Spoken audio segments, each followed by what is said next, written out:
silence out here, it's a physical thing. It presses in on you, heavier than any gravity. My ship, the Stargazer, is gone. Reduced to glittering dust by the rings of Amir Prime.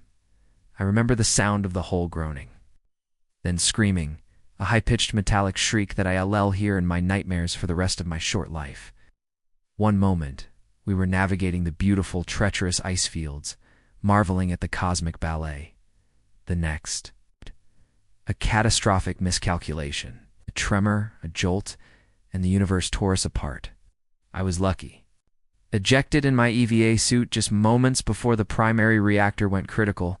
Lucky, that's a laugh. I'm just a tiny speck, a forgotten footnote in the vast, uncaring story of space. My oxygen levels are stable for now. My suit's thrusters have minimal fuel, enough to keep me from tumbling, but not enough to go anywhere. All I have is the view, Ymir Prime, a swirling behemoth of gas and storm and its rings. The very same rings that killed my crew, my friends, my family. They shimmer with a cruel, indifferent beauty. My cums are dead, just static. A constant hiss that's become the soundtrack to my final hours. I've tried every channel, every frequency. The Stargazer, Captain Eva Rustova, Chief Engineer Kenji Tanaka, our brilliant xenobotanist, Dr. Eris Thorne. Gone. All of them. Just static where their voices should be, where their laughter should be. I close my eyes and I can almost hear it. Kenji's booming laugh as he beat me at zero-G chess for the 10th time. Ava's quiet, steady voice guiding us through a meteor shower, calm and unshakable. Eris excitedly explaining the fractal patterns in a newly discovered lichen, his passion infectious. Now, there's only the hiss, the silence, and me. Wait, what's that? On the edge of my HUD, a flicker, a tiny glowing speck. At first I thought it was a pixel malfunction, a glitch in the system caused by the impact. But there's another one, and another. They're drifting towards me from the ring field. They look like spores. Tiny, bioluminescent particles, pulsing with a soft, ethereal green light. They're beautiful in a haunting sort of way, like embers from a celestial fire. They don't register on any of my suit's sensors. No mass, no energy signature. They're ghosts in the machine. A small cluster of them drifts closer and one touches my faceplate. It doesn't bounce off. It phases through. My heart hammers against my ribs. It's inside my suit. The particle hovers for a moment, then dissipates into a fine, glowing mist that settles onto the inside of my helmet. My breath catches. The air still reads as pure, no contaminants, no toxins. But something is wrong.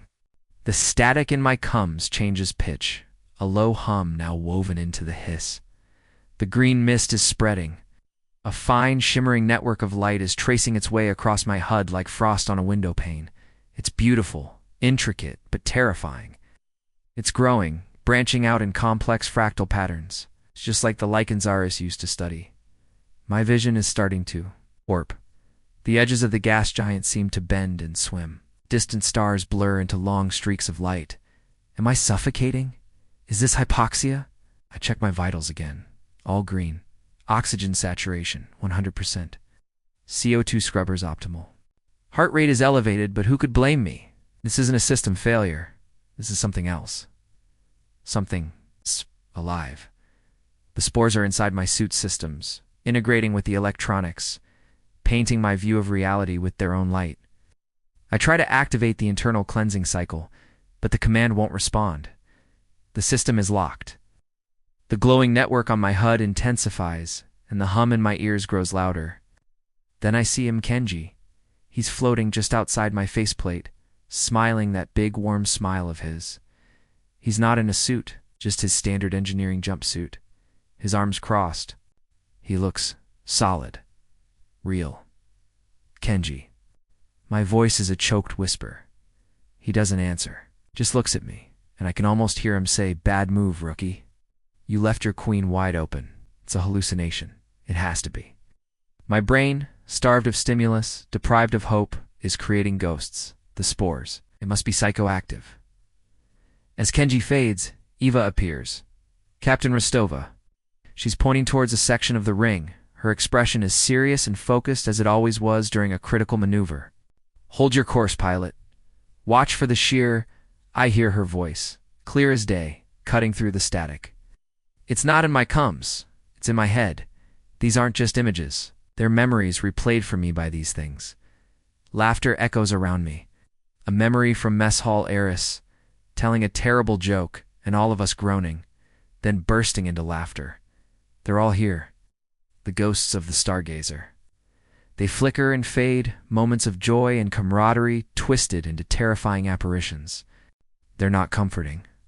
They're a violation. They're taking my memories, my last sacred possessions, and using them against me. The spores are no longer passive. They're swarming now.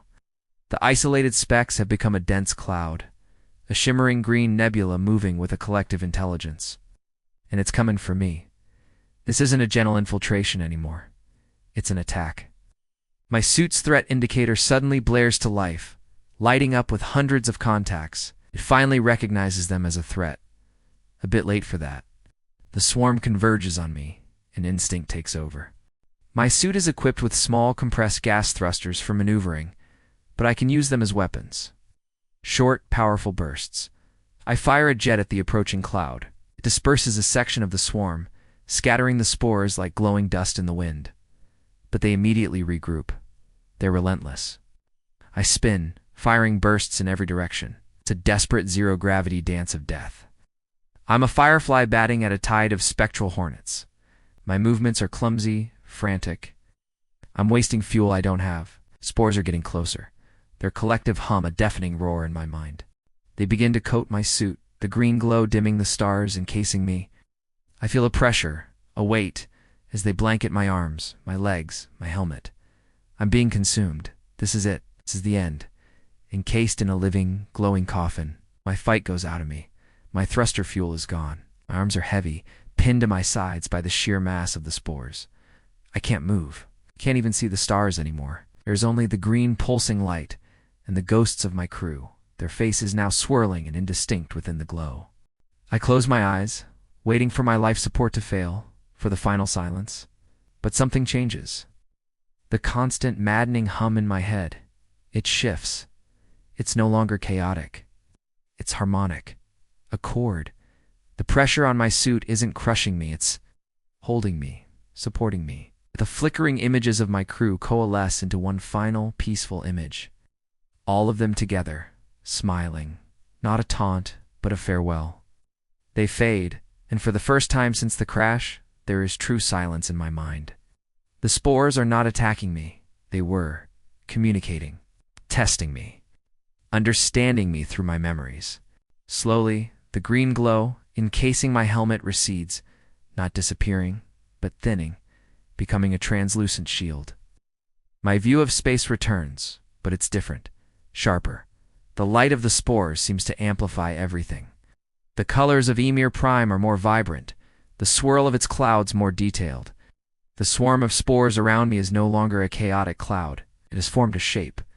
A massive, intricate shield of green light with me at its very center. It's a protective formation. But protection from what?